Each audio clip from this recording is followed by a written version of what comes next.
Sat tak Kita bagi orang masuk dulu. Okey, tak apa. Alhamdulillah.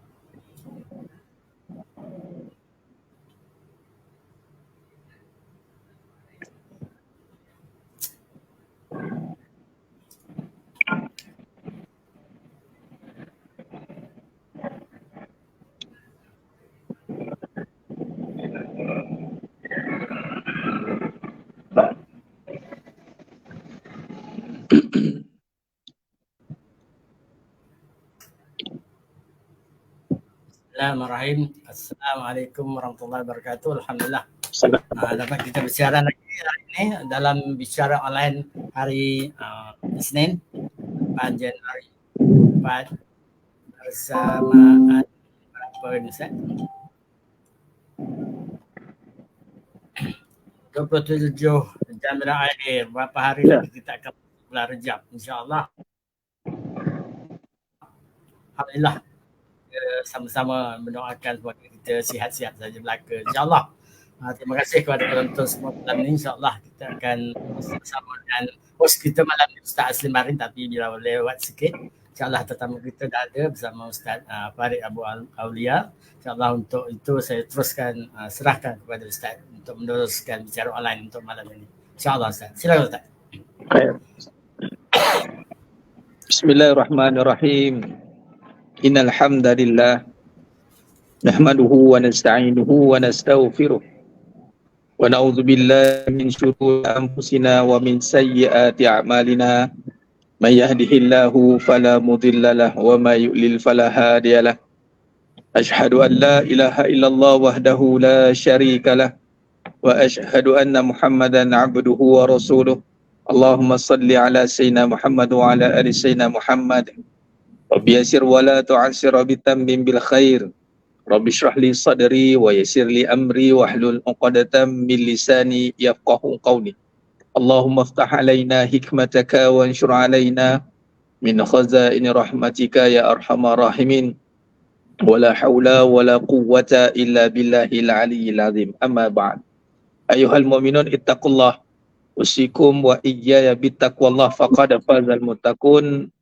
Sidang jemaah yang dimuliakan Allah Subhanahu wa taala, mudah-mudahan kita semua tergolong dalam golongan hamba-hamba yang benar-benar bersyukur. Amin ya rabbal alamin. Alhamdulillah. Terima kasih kepada ayahanda kita Tuan Haji Omar Arsyad selaku penyelaras bicara online yang terus beraksi mengekalkan platform ini. Alhamdulillah sejak dari 2019 lagi ya. Yang ada Tuan Haji?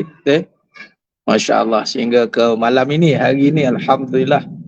Dia tak diam, kita pun dah nak memasuki bulan yang dimuliakan oleh Allah, bulan Rejab. Alhamdulillah, pada malam yang penuh barakah ni, pada jemaah semua yang telah pun berada bersama-sama dengan kita bicara online, mudah-mudahan niatnya itu kita nak hadir ke majlis ilmu atas talian, majlis ilmu secara maya dengan kesan daripada musibah COVID tempoh hari. Allah beri kita peluang untuk kita memaksimumkan, mengoptimumkan lagi ibadah kita dengan kemudahan, fasiliti yang ada ni akhirnya boleh dimanfaatkan. Alhamdulillah, yang mana seluruh Malaysia berada, mungkin berada di luar negara pun ada yang hadir malam ni, di Singapura mungkin, Indonesia mungkin, ataupun di mana-mana anda berada. Alhamdulillah. Jadi ini satu nikmat Allah yang wajib kita syukuri. Dengan ini cara syukur inilah dia. Dia ni mempergunakan nikmat untuk ketaatan. Alhamdulillah, malam yang penuh barakah ni saya bersiaran langsung di surah At-Taqwa, Puncak Jalil. Jadi lepas kuliah di Isyak, jadi tak sempat sampai. Jadi alhamdulillah pihak surah bagi izinan untuk guna tempat untuk kita menjayakan bicara online kita. Ni back to back lah. Back to back lepas kuliah lagi. Alhamdulillah. Syukur pada Allah. Lepas ni malam ada lagi pula. Kadang-kadang Tuan Haji masuk juga. Alhamdulillah.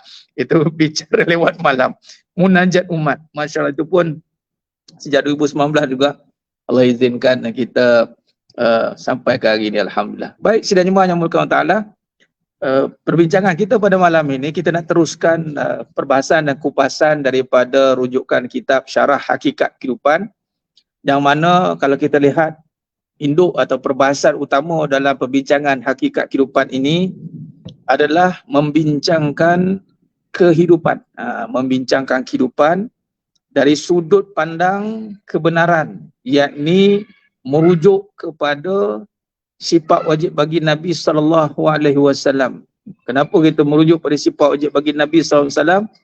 Kerana tujuan Nabi SAW diutuskan oleh Allah Subhanahu Wa Taala itu, kalau rujuk dalam surah Al-Fath ayat 28, huwallazi arsala rasulahu bil huda wa dinil haq liyuzhirahu 'ala ad-dini kullih wa kafa billahi syahida. Allah SWT mengutuskan Nabi Muhammad SAW untuk membawa din huda wa dinil haq, petunjuk dan agama kebenaran. Jadi bila merujuk Nabi SAW adalah merujuk kepada membawa kebenaran, dan kebenaran itu adalah merujuk kepada wa qulil haqqu min rabbikum, ya ini kebenaran rujuk kepada Allah SWT. Maka kaedah kita membahaskan kehidupan, kita buat ulang kaji. Mudah-mudahan kita dapat penghayatannya. Bila kita ulang-ulang, insya-Allah jemaah sekalian, kita akan dapat penghayatannya. Jadi kaedah yang kita gunakan yang dalam perbahasan hakikat kehidupan atau uslub, kawaid, kaedah yang kita gunakan dalam perbahasan untuk mentafsir kehidupan, yakni merungkai kehidupan ataupun nak menghayati tentang makna kehidupan, adalah dengan bersandarkan kepada sifat wajib bagi Nabi SAW. Kita hari ini kalau kita lihat kehidupan, macam-macam nasihat kehidupan yang kita cuba cari, nasihat kehidupan yang cuba kita nak nak hayati, daripada kata-kata mungkin falsafah, mungkin kata-kata orang-orang yang mereka yang bergelumbang dengan kehidupan yang penuh dengan cabaran dan dugaan. Kadang kita jadikan mereka sebagai panduan. Tetapi jemaah yang Allah Ta'ala adalah lebih baik ataupun kita menghayati kembali bahawasanya kehidupan ini adalah perkara yang mesti kita berpandukan kepada mereka yang telah Allah iktiraf. Yakni itulah para anbiya. Sebab apa jemaah sekalian, para anbiya ini, para nabi dan rasul, terutama Nabi Muhammad SAW, mereka adalah insan yang terpilih, yang dilantik oleh Allah untuk membicarakan segala hal-hal perkara yang berkaitan dengan agama, ini Islam dan kehidupan. Dan mereka adalah insan terpilih yang maksud. Itu yang penting, maksud. Ya, ini perfect. Dan kita tidak akan melihat setiap perbuatan itu diukur dengan kesilapan. Dan seringkali kita dengar begini, kadang-kadang dalam bab kehidupan jemaah sekalian, kita selalu ditafsirkan atau diterjemahkan belajar daripada kesilapan atau kegagalan. Ya, ada kemungkinan perkara itu, statement itu betul. Tapi kalau kita kaji dengan kebenaran, ianya perlu dipertimbangkan kembali, statement itu perlu dikaji semula. Sebab dia begini, satu hal yang melibatkan perkara yang besar, kehidupan ni adalah satu perbincangan yang besar, bukan kecil. Sebab apa besar? Dia melibatkan syurga neraka. Hidup kita dunia ni bukan cerita bab dunia je mas sekalian. Kalau bab dunia tak ada masalah. Tapi dunia kita sekarang ini, dia akan memberi kesan kepada kehidupan kita selepas mati. Next, hereafter. Lepas ni kita hidup balik. Sekarang kita hidup, mati, hidup. Hidup, mati, hidup. Nampak? Mati sekali ya. Hidup, mati, hidup. Kalaulah hidup sekarang ni katalah susah. Okey? Kita mati. Kita hidup senang. Tak ada senang. Senang. Nampak? Senang. Katalah hidup senang. Takdir mati. Bangun balik susah. Susah dua kali. Abadan. Oi, bimbang jemaah sekalian. Kita ada hidup yang mati ni pun separuh mati, kita nak senang.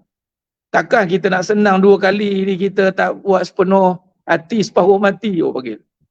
Ini CP ni. CP kita pegang jemaah sekalian. Kalau kita hari ini dirundung kesedihan, kesusahan, ketahuilah jemaah sekalian, kata Allah Subhanahu wa taala surah Al-Hadid ayat 20.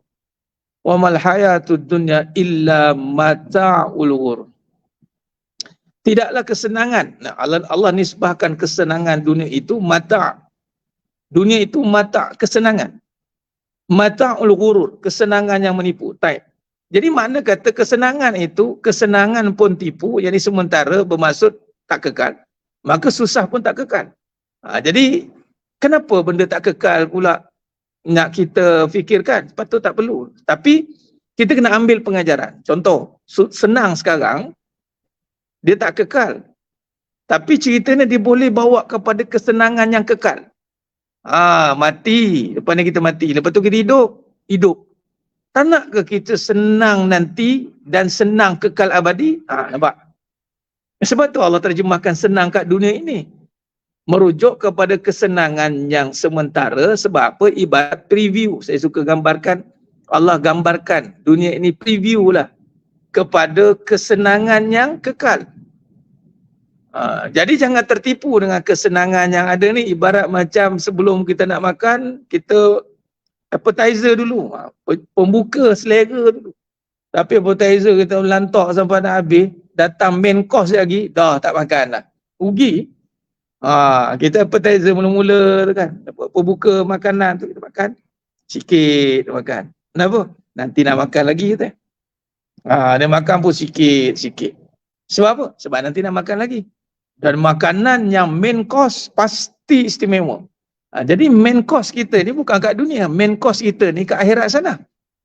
Jadi makna kata dia melibatkan syurga dengan neraka. Dia bukan hidup yang hanya habis kat sini. Baik. Bila bicara soal syurga dengan neraka, dia lebih perbincangan daripada soal hidup mati ni. Kalau kita lihat kepada perbincangan hidup mati, contoh ilmu kedoktoran melibatkan nyawa. Bila melibatkan nyawa jemaah sekalian, kita takkan sebarang-sebarang untuk kita jadikan rujukan. Kita takkan belajar dengan doktor yang ada background yang atau yang gagal. Contoh, saya jumpa doktor ni pakar ni. Macam mana dia boleh jadi pakar? Ramai dah pesakit yang mati ni. Dia salah cocok, salah bagi ubat. Rasa bukan kata ni kena tangkap lah saya doktor gitu. Dia takkanlah dilahirkan ataupun dijadikan doktor pakar setelah ramai mati. Ataupun arkitek.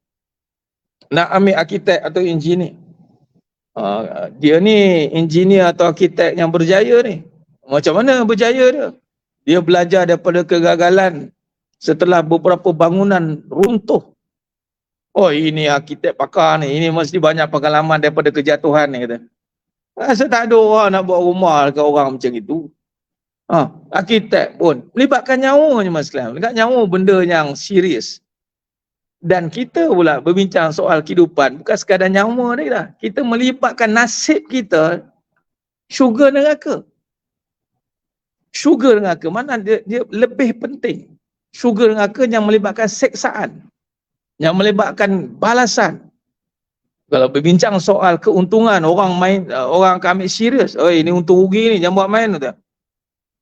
Jadi makna kata, kenapa kita kalau melihat pada satu perkara yang melibatkan kehidupan, yang melibatkan tadi kedoktoran, engineering, architecture ke, kita akan belajar dengan orang yang perfect. Tetapi nak membina kehidupan, kita boleh terima belajar dengan gagal.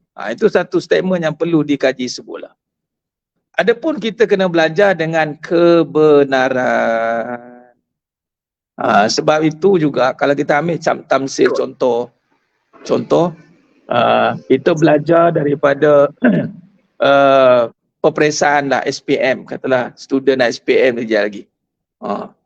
Fadil Ustaz Asli sudah berada di talian, alhamdulillah. Terima kasih Ustaz. Khair. Anda dah mula dulu ni. Masya-Allah. Khair. Kuliah tadi. Ya, alhamdulillah. Anda pun tak sebab balik Ustaz. Ni duk tumpang kat surau Puncak Jalil. Ya ke? Puncak Jalil. Masya-Allah.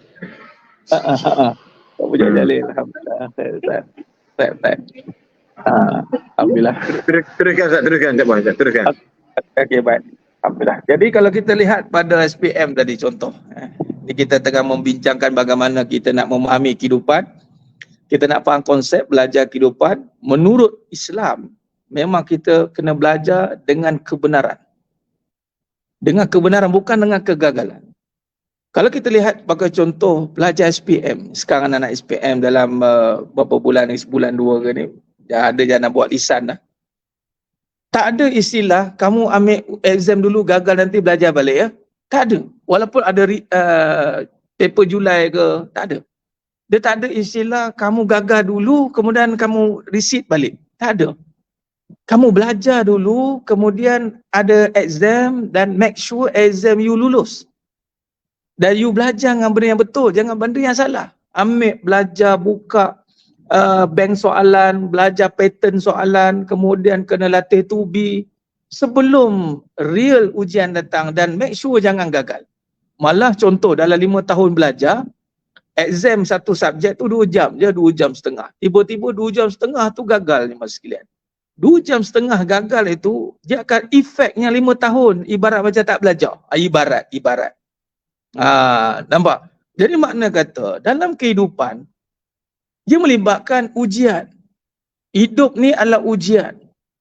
Rujuk dalam surah Al-Anbiya ayat 35. Kullu nafsin za'iqatul maut walanabluukum bisyarri wal khair fitnah wa ilaina turja'un. Setiap yang bernyawa pastikan mati. Dan kami menguji kamu bisyarri wal khair, dengan keburukan dan kebaikan sebagai cobaan.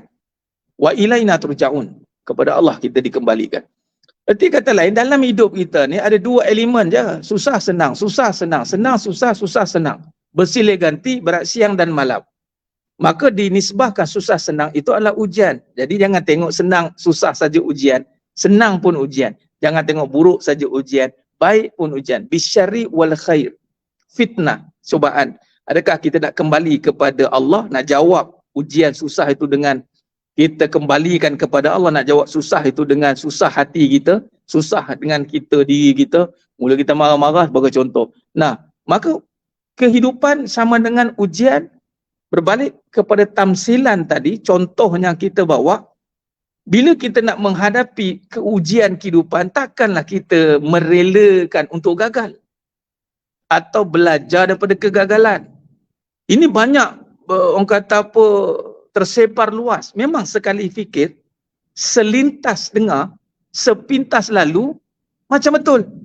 Belajar daripada kegagalan.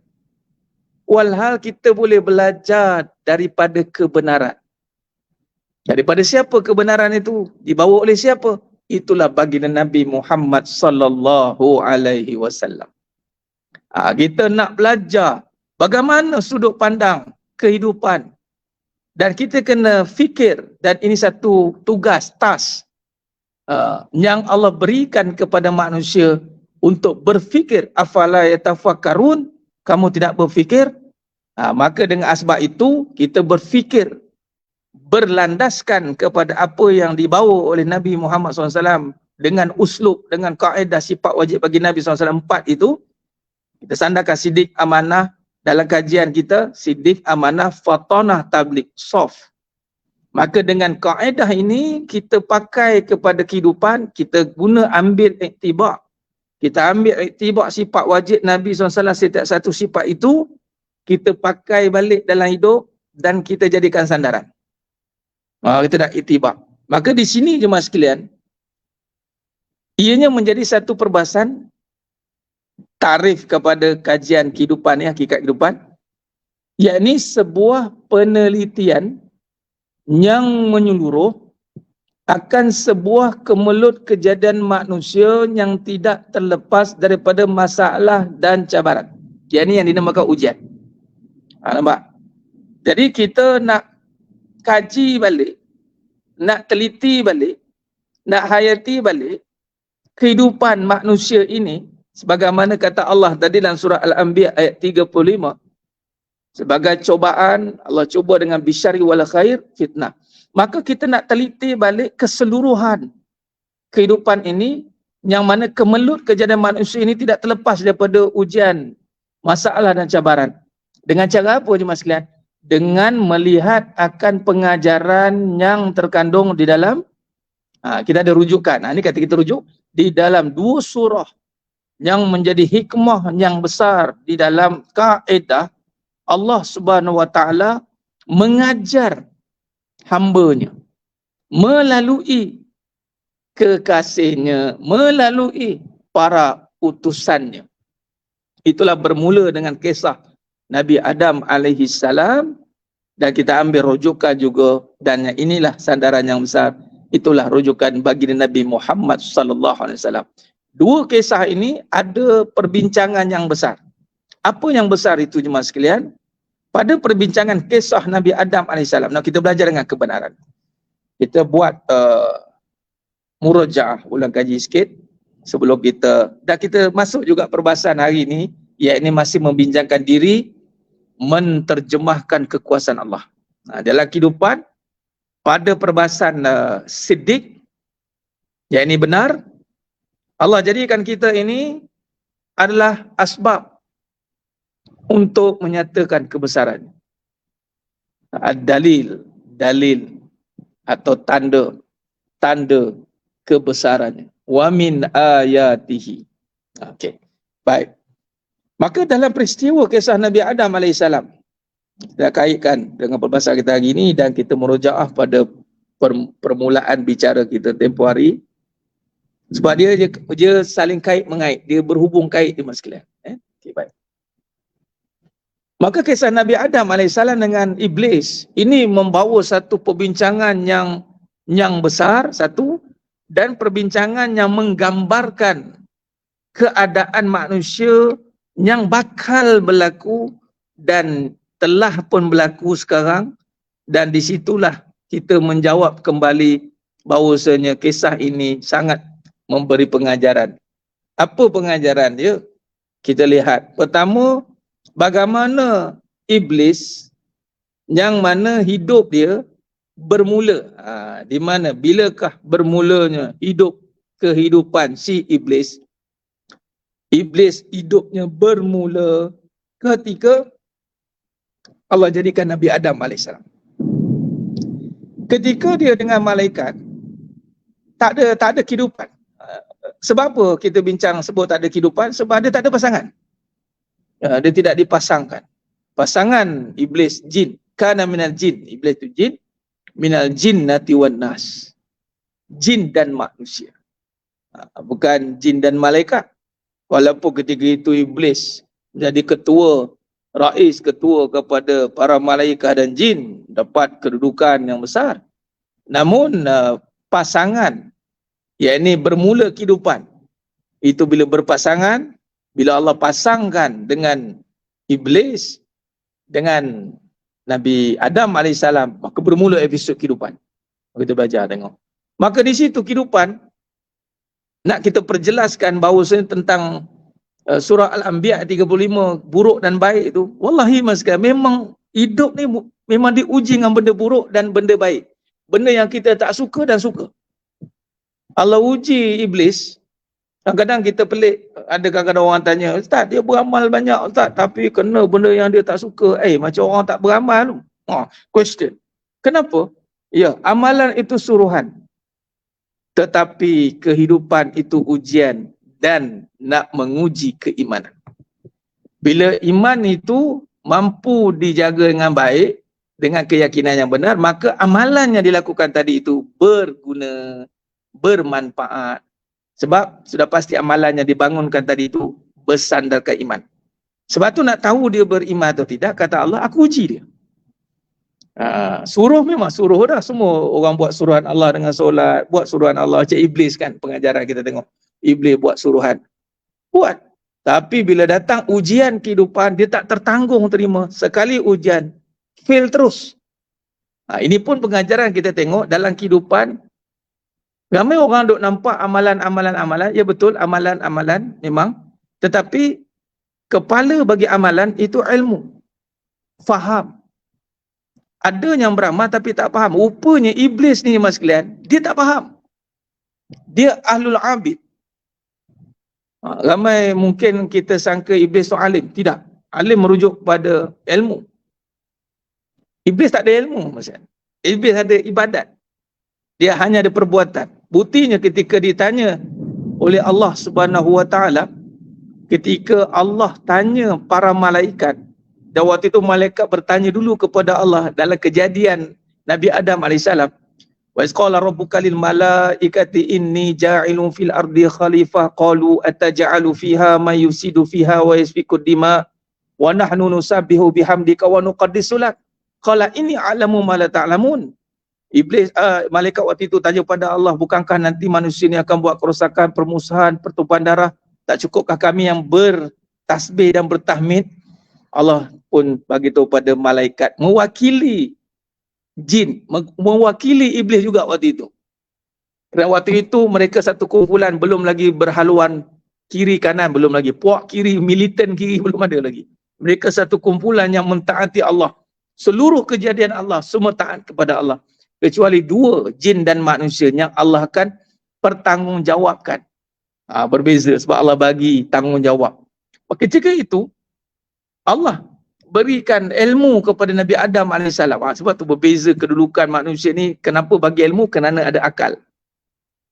Kerana ada akal. Antara ciri orang berakal, dia akan berilmu. Ilmu tu pula bersandarkan akal yang waras, maka dia akan membentuk sikap yang baik. Jadi hamba Allah, takut kepada Allah. Lalu ketika Allah ajarkan Nabi Adam AS dengan ilmu, wa'allama Adamal asma'a kullaha summa 'aradahum 'alal malaikah. Allah ajarkan Nabi Adam AS. Allah ajarkan ilmu. Seluruh nama-nama benda di alam jagat raya ini. Dan ketika itu Allah tanya kepada para malaikat, wa'allama Adamal asma'a kullaha summa 'aradahum 'alal malaikah. Summa 'aradahum 'alal malaikah faqala anbi'uni bi asma'i haula'i in kuntum shadiqin. Kemudian Allah tanya kepada para malaikat, baca balik, sebut balik apa yang telah diajarkan kepada Nabi Adam AS, jika kamu golongan yang benar. Lalu malaikat pun berkata, qalu subhanaka la ilma lana illa ma 'allamtana innaka antal alimul hakim. Ini dalil yang menunjukkan malaikat tak ada ilmu, termasuklah juga iblis. Malaikat qalu subhanaka la ilma lana illa ma 'allamtana innaka antal alimul hakim. Maha sucimu ya Allah, kami ni tahu apa yang kami tahu, diberitahu saja. Kaulah yang maha bijaksana. Iblis pun sama sekali tak tahu. Tapi iblis sombong. Sebab tu ni pengajaran hidup ni. Bila datang ujian ni, bila jawab ujian sinonim, nak jawab ujian mesti kena ada ilmu. Ujian kehidupan kena ada ilmu. Iblis tak ada ilmu. Akhirnya dia menentang. Aba wastakbar. Dia membantah. Dia meremehkan. Dia rasa terpaling tu, rasa diri dia mulia sebab dia jahil lah. Orang yang berilmu, dia akan tahu diri dia, dia mengenal diri dia, dia mengenal Allah. Ilmu yang utama, seutama-utama ilmu wajib adalah ilmu mengenal Allah, tauhid. Bila mengenal Allah, maka dia akan mengenal diri dia juga sebagai hamba. Bila hamba, dia tahulah bahawasanya diri itu hanya tunduk kepada Yang Maha Esa, tunduk pada arahannya, meninggalkan larangannya, melakukan suruhannya. Iblis gagal. Gagal sebab apa? Pertama, jahil. Ini kebenaran ni. Jadi tak perlulah kita nak repeat balik kesilapan yang telah berlaku. Allah rakamkan dalam suratul Baqarah ini kisah iblis yang gagal dalam kehidupannya sebab gara-gara jahil dia. Sibuk mungkin perbuatan, sibuk berbuat. Bayangkan jemaah sekalian, sibuk berbuat amal pun tanpa ilmu tak guna. Apatah lagi orang sibuk cari harta benda sampai tak ada masa nak berilmu, nak beramal. Lagi apa pun tak dapat. Setara iblis tu yang beramal tu tapi tak berilmu pun, habis ilmu dia, habis amalan dia, habis amalan dia, tak ada ilmu. Bayangkan manusia yang Allah bagi juga akal, tiba-tiba dia tak ada masa untuk ilmu dan amalnya itu bukan dilakukan kerana ilmu. Sebab ilmu tadi dia faham, dia buat mungkin berhajat pada lain. Hati-hati jemaah sekalian. Maka di situ kita lihat apa ujian yang berlaku pada iblis. Dia gagal menterjemahkan kebesaran Allah. Ni di sini poin penting malam ni sekalian. Ketika Allah suruh iblis sujud kepada Nabi Adam AS, wa iskunna lil malaikati isjudu li Adam fasajadu illa iblisa aba wastakbar wa kana minal kafirin. Allahu akbar. Ini satu coretan ataupun nukilan yang sangat penting. Kalau kita lihat ini Allah rakamkan Al-Quran bagaimana perubahan total 360 darjah daripada baik jadi jahat. Kita jangan takut jemaah sekalian, kadang-kadang orang cerita buruk kita dulu. Dia tu kan, sekarang dia baik. Alhamdulillah. Yang kita takut, dia dulu baik, sekarang dia jahat. Itu takut. Itu cukup takut. Oh, dia sekarang jahat sungguh, dulu dia baik. Yang kita takut itu, tak payah takut, dia dulu jahat, sekarang baik. Tak apa. Iblis dulu dia baik, sekarang dia jahat. Dia berubah 360 darjah. Sebab apa? Sebab dia gagal menjawab masalah dan cabaran yang Allah datangkan melalui Nabi Adam AS, iaitu perkara yang dia tak suka. Syarri, buruk. Benda yang buruk ni yang kita tak suka lah. Kita tak suka sakit. Buruk kan? Buruklah sakit. Tapi dalam keburukan itu pasti ada kebaikan kalau kita faham. Adakah nak balik kepada Allah atau kepada diri? Maka iblis gagal, dia balik pada diri dia. Barulah datang perbincangan ana khairu minhu wa khalaqtani min nar wa khalaqtahu min turab. Lalu orang yang tak berilmu tadi, yang jahil menghadapi ujian kehidupan ni, dia condemn-nya masalah itu. Dia komennya masalah itu. Apa ni? Dia membantah jemaah sekalian. Sebab tu hati-hati. Orang yang berilmu ni dia tidak akan membantah-bantah. Dia tak akan membantah-bantah. Dia mungkin berujah tapi tidak berbantah. Dia nak berujah sebab nak mendapatkan kebenaran, bukan nak berujah untuk tengok siapa benar siapa salah. Orang berilmu dia akan jauh daripada berjidal. Jidal ni berdebat, debat, tidak. Orang berilmu dia nak ilmu, lalu dia berujah nak ilmu, bukan sebab nak aku betul kau salah, tidak. Orang berilmu dia tidak akan merendahkan siapa-siapa kerana dia tahu yang berilmu hanya Allah. Ya alim, kita alamal insana ma lam ya'lam. Tapi iblis gagal. Okey, ini kita tengok. Bila aba wastakbar, saya nak tekankan wastakbar. Dalam surah Al-Mudassir 1 hingga 3, ya ayyuhal mudassir qum fa'anzir wa rabbaka fakabbir. Baik. Kalau kita lihat dalam konsep kejadian, kita fikir dalam surah Al-Hashr ayat 24. Di situ Allah nukil, kalau rakamkan dalam surah Al-Hashr ayat 24, wallahul khaliqul bari'ul musawwiru lahul asmaul husna yusabbihu lahu ma fis samawati wal ardh. Yusabbih, tasbih seluruh kejadian langit dan bumi. Seluruh kejadian di langit, 7 petal langit, di bumi, 7 petal bumi, semua bertasbih. Termasuklah apa-apa kejadian. Okey, malaikat dan jin buat apa? Ketika ditanya dalam surah Baqarah tadi ayat 30, wa nahnu nusabbihu bihamdik. Kami tak cukupkah kami bertasbih dan bertahmid? Itu dua. Dah ambil tambah satu dah. Tadi makhluk lain tasbih saja. Malaikat tambah tahmid. Termasuk dengan iblis waktu itu. Dan manusia. Itu taksis penghususannya adalah wa rabbaka fakabbir, takbir. Yakni tasbih, tahmid, takbir. Membesarkan Allah. Dia panggil takzim. Membesarkan Allah Ta'ala. Kegagalan berlaku pada iblis. Patutnya tugas itu juga ada pada iblis, tapi dia gagal. Kerana dia tak ada ilmu, dia tak nak respect kepada Nabi Adam AS. Dia tak nak tundukkan diri, nak belajar.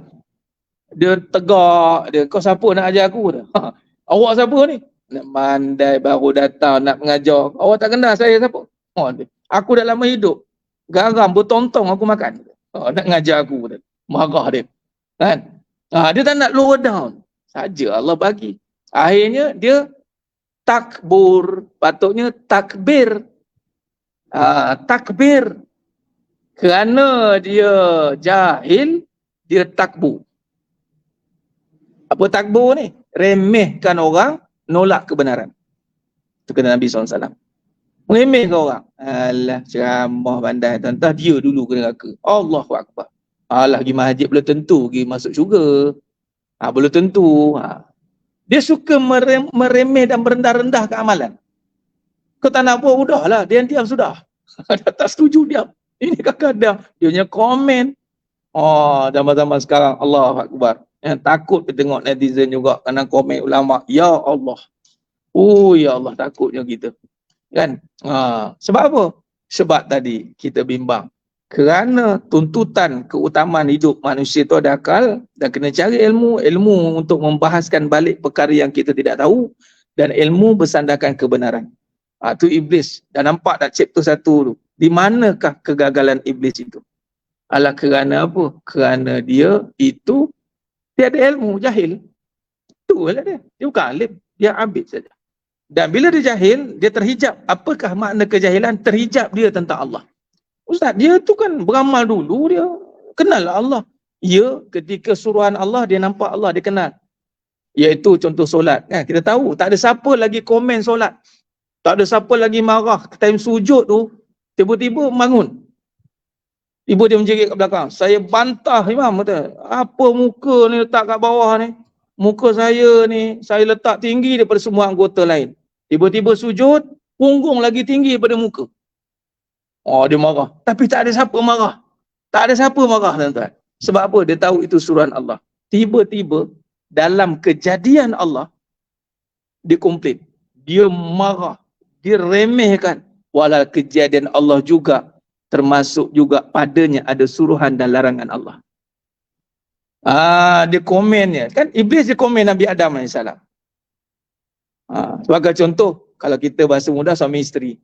Isteri sebagai contoh kan, Allah suruh hormat. Nabi suruh, kalau boleh sujud kat manusia selepas Allah dan Rasul. Tiba-tiba dia komen. Allah suruh taat, hormat.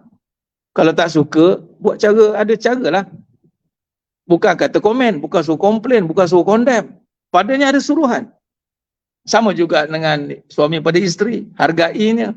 Bukan suruh komplain dia, bukan suruh blame dia. Tengok Nabi Adam AS.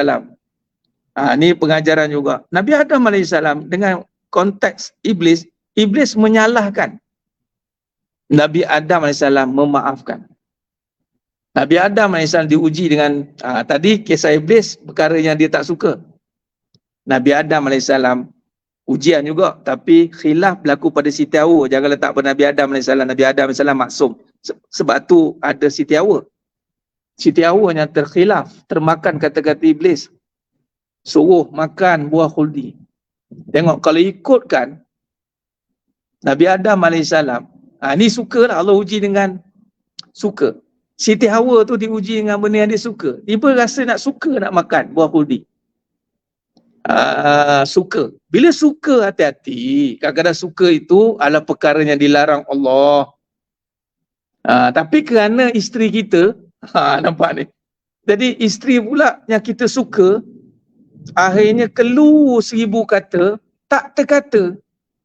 Alamak, saya sayang, saya suka kat dia. Aduh, dia dah bayar tu, dia bayar ni dah. Saya tak boleh cakap apa, habis. Dia suka. Contoh. Jadi tak suka, ni suka. Tapi cepat-cepat Nabi Adam AS terus melihat diri. Itulah doanya yang pertama dia ajar oleh Allah SWT. Rabbana zalamna anfusana wa illam taghfir lana wa tarhamna lakunanna minal khasirin. Tengok. Boleh je Nabi Adam AS tahu dah iblis punya angkara. Kamu ni tak guna. Orang ketiga lah ni, orang ketiga. Kamu penyebab rumah tangga aku rosak. Elok-elok aku duduk syurga. Kamu punya pasal ni. Tapi iblis pula yang berdendam.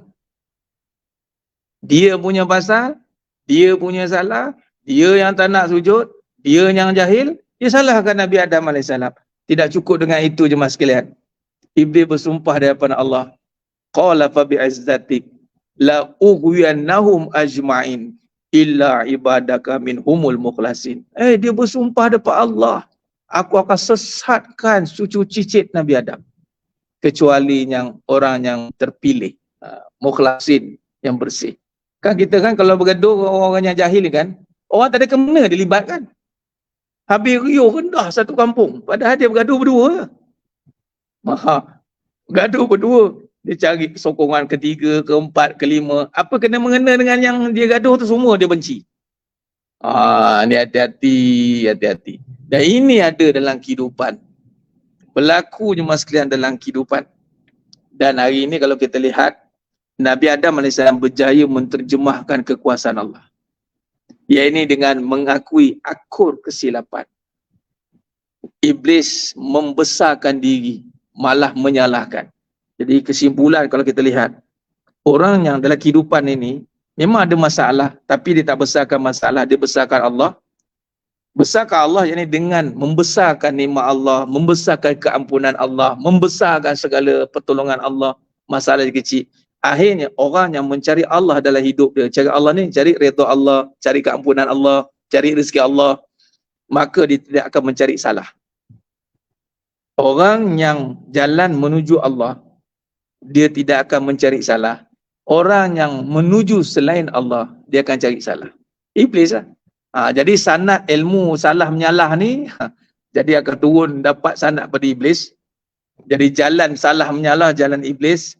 Jalan maaf memaafkan, tarik nubuwah. Sebab tu daripada Nabi Adam AS terus sampai ke baginda Nabi Muhammad SAW. Cuba lihat, adakah sifat Nabi kita Khatamul Anbiya, kekasih Allah itu ada sifat dendam dalam hati, marah? Tak ada. Tak ada pun Fathul Mekah datang dengan satu sifat nak revenge, tak ada. Malah datang tak bawa senjata pun.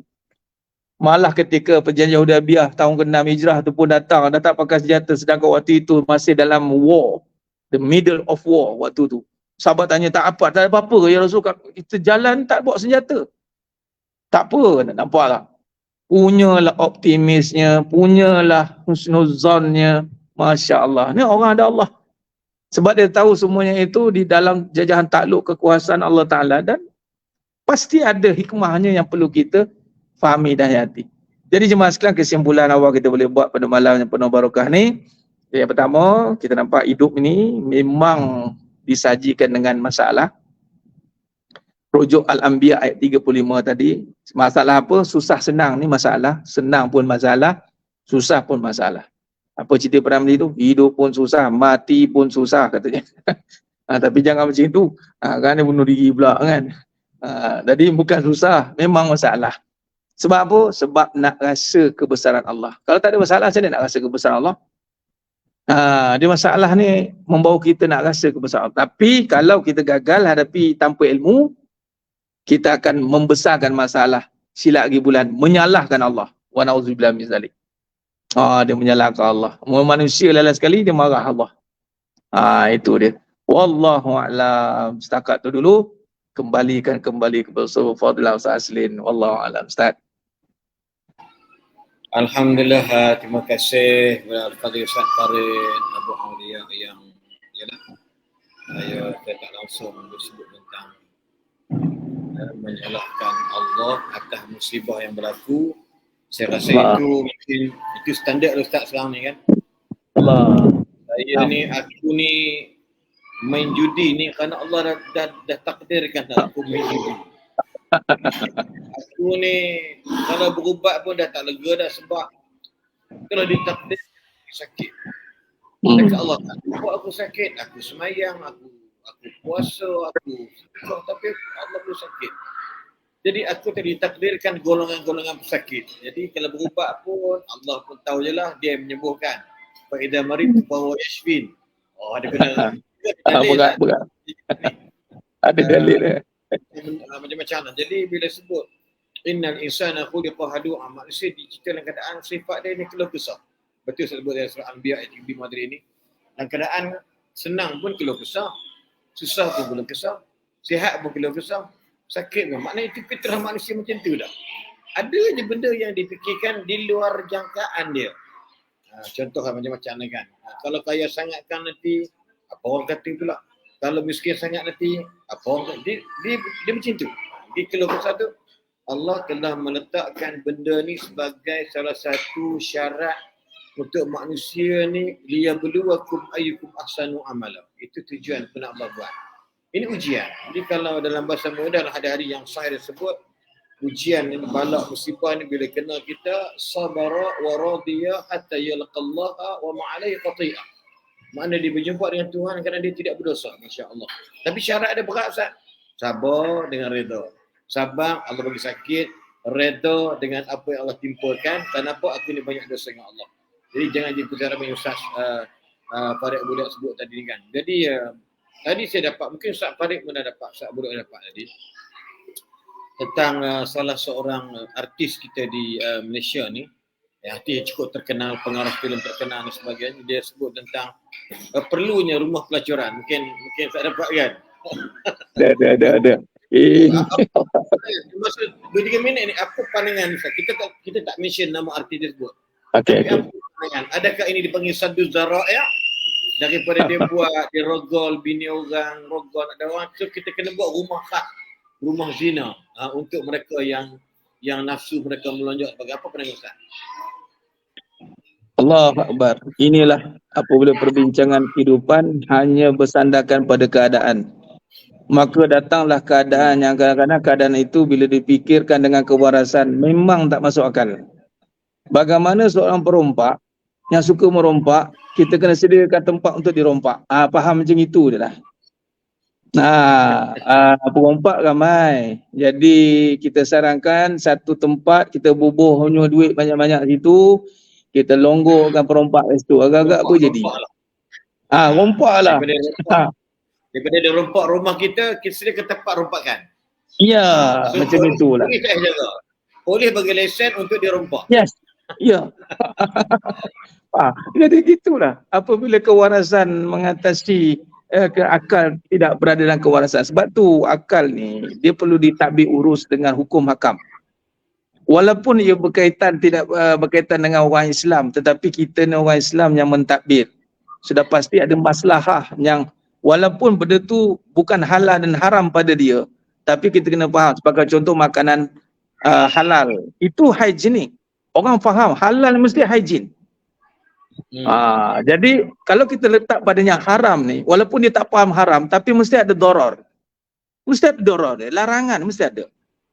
Jadi benda yang disuggestkan, benda yang ada membawa kepada pembuka fitnah yang lebih besar. Jadi benda itu akan membuatkan kerosakan yang lebih besar. Walaupun nampak macam betul. Tapi dia tidak bertepatan. La tusidu fil ardh. Allah larang buat kerosakan. Kadang-kadang manusia ni dia menyalahgunakan tentang qawaid fiqhiyah. Ya, betul. Aqaful dararain kata dia. So mudarat yang paling ringan. Jadi daripada dia kacau bini kita, baik kita buat tu rumah pelajaran. Jadi dia salah memahami tentang aqaful dararain ini. Jadi betul. Wallah.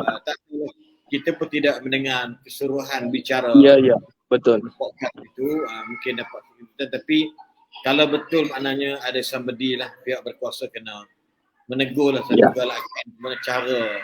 Kerana bahaya saya cakap orang ambil kerakan ada kesulitan susah juga.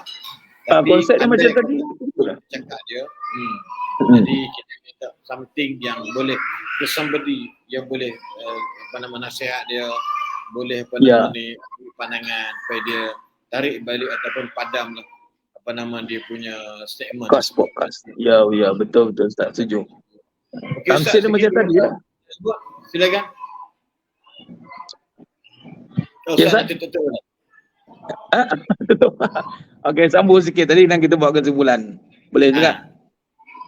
Dia dalam kita bagi hukum akal, itu bagusnya Asy'ariyah Maturidiyah ni menggabungkan nakli dan akli ini.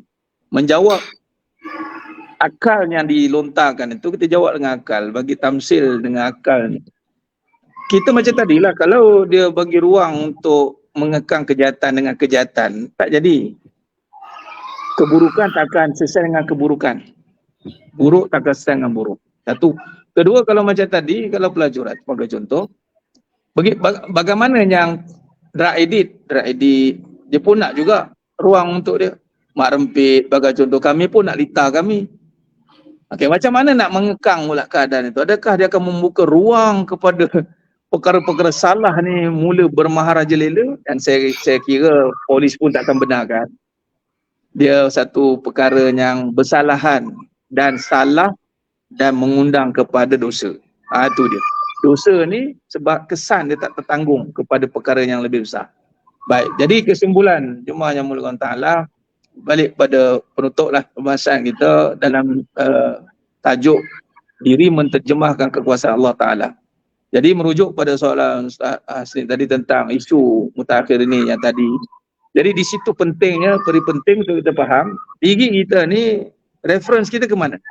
Kalau reference kita adalah untuk menterjemahkan kekuasaan Allah, maka setiap apa yang kita nyatakan, susah ke, senang ke, dia akan berbalik kepada Allah. Apa nak kita terjemahkan pada Allah? Apa? Contoh, tentang kebesaran Allah, kita besarkan ganjaran Allah, sebab tu kita boleh sabar, kita redha. Kita sabar, kita redha. Di situ kita nak besarkan, takzimkan dia. Hebatnya Allah Ta'ala datangkan kesusahan ini sehingga aku merasai betapa besarnya kebesaran dia. Dan ini semua tidak akan mampu kita capai tanpa dengan ilmu yang benar, laluan yang mengikut torik ilmu yang benar. Jadi sebab tu utamanya ilmu, dan ilmu mendapatkan pada yang sah. Macam tadi kita mukadimahkan, kita tak akan belajar dengan doktor yang mana pernah salah cucuk orang dan mati. So, kita pun belajar dengan dia. Dia ni doktor pakar, ramai dah mati ni. Orang pun belajar ambil ubat dengan dia. Dia ni arkitek ni, banyak bangunan runtuh dah. Kita pun jadikan dia arkitek, pakar. Tak, sama dengan kehidupan. Jadi nak tak nak kita kena balik kepada belajar tentang Nabi SAW dan para anbiya yang maksum. Dan kita kaji. Dan dalam perbincangan kehidupan, kita kaji balik kehidupan bersandarkan kaedah sifat wajib Nabi SAW. Dan di sini kita akan merungkai balik. Rupanya ada salah faham, salah laku yang kita sangkakan betul pada kehidupan, tapi sebenarnya tidak benar pada agama. Betul dan benar satu benda yang berbeza. Jadi insya-Allah bila kita sentiasa berhati-hati di dalam kehidupan ini dengan kebenaran, kita kaedah juga kita boleh buat macam ni mas sekalian. Adakah ini benar? Dia kalau sebut benar, dia ada satu perkataan yang ada carry weight. Dia ada satu ada pengisian dia tersendiri. Yakni benar yang akan merujuk kepada Allah. Kalau kita bicara betul atau salah, dia masih dia in between, right or wrong. Kalau kita bicara soal the truth, dia jadi berbeza. Jadi maksud kata, kalau kita bawa pada kebenaran, ada ini kebenaran, maka dia akan membawa kita pada panduan, insya-Allah. Alaikum bisidik, kata Nabi SAW. Alaikum bisidik. Fa inna sidik yahdi ilal bir, wa inna bir yahdi ilal jannah. Jadi hendaklah kamu jujur, hendaklah kamu benar, maka kebenaran akan bawa kita kepada kebaikan. Jadi kalau kita benar-benar mencari kebenaran, maka Allah akan pandukan kita kepada kebaikan. Wallahu a'lam. Ustaz Fadil, Ustaz, saya serahkan kepada Fadil Ustaz. Wallahu a'lam. Alhamdulillah, terima kasih banyak kepada Al-Fadhil Ustaz Farid Abu Aulia. Perbincangan kita lebih kurang hampir sejam ni, insya-Allah 53 minit perkiraannya. Jadi terima kasih banyak atas kesaksian tersebut. Saya tertarik juga tentang dalam kehidupan kita ni ada 3 perkara yang tentang kita bila kita ada apa-apa masalah, pada saya lah, pada hemah saya, any problem, ada masalah stres, masalah kekacauan, kekeliruan, jiwa kita ni merabak kata orang, maka kalimah yang paling baik sebut ialah kalimah subhanallah. Subhanallah, alhamdulillah, Allahu akbar. Itu antara dia. Sebab tu fasabbih bihamdi rabbika wastaghfir. Dan juga hujungnya ialah untuk beristighfar kepada Allah Subhanahu wa taala. Itu antara dia. Dan kalau kita lihat tadi bila Ustaz baca tentang qalu subhanaka la ilma lana illa ma 'allamtana. Maksudnya kalau kita dalam keadaan kejahilan, rasa kita ni bodoh, kita kata subhanallah. Maha suci ya Allah. Tolonglah bagi ku ilmu ya Allah. Boleh kita lihat bagaimana da'watu zinnuni. Da'wat atau doa zinnuni iaitu Nabi Yunus. Antaranya la ilaha anta subhanak. Ada masalah bahkan wa kadzalika nunjil mu'minin, kami selamat orang beriman. Ya kepada Allah Subhanahu wa taala, iaitu mereka yang menyelamatkan kalimah la ilaha subhanaka inni kuntu minadh zalimin.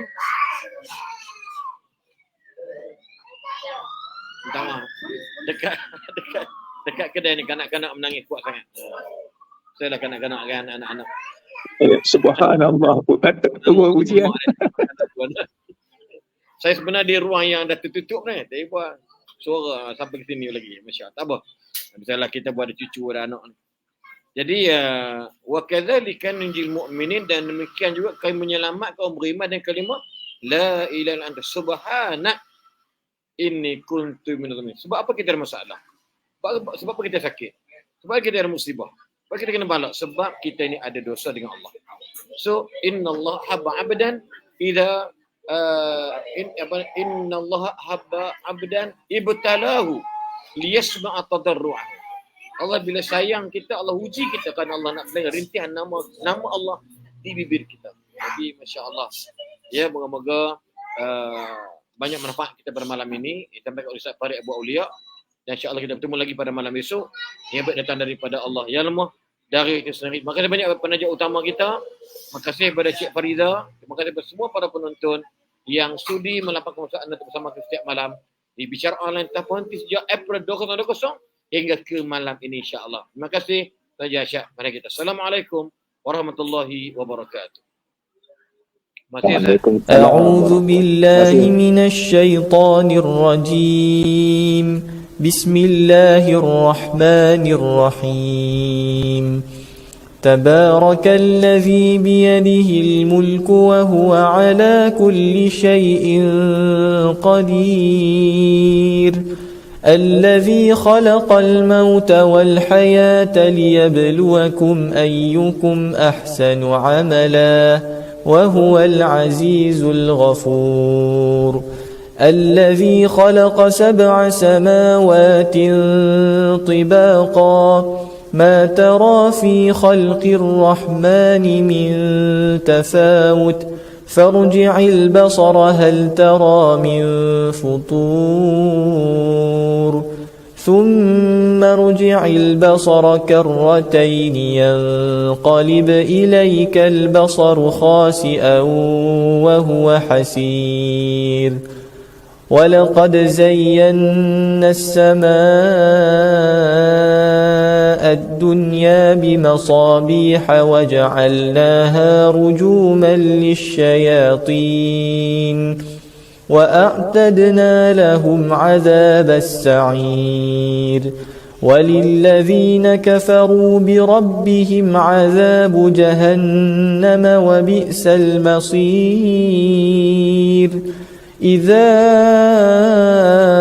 ألقوا فيها سمعوا لها شهيقا وهي تفور تكاد تميز من الغيظ كلما ألقي فيها فوج سألهم خزنتها ألم يأتكم نذير قالوا بلى قد جاءنا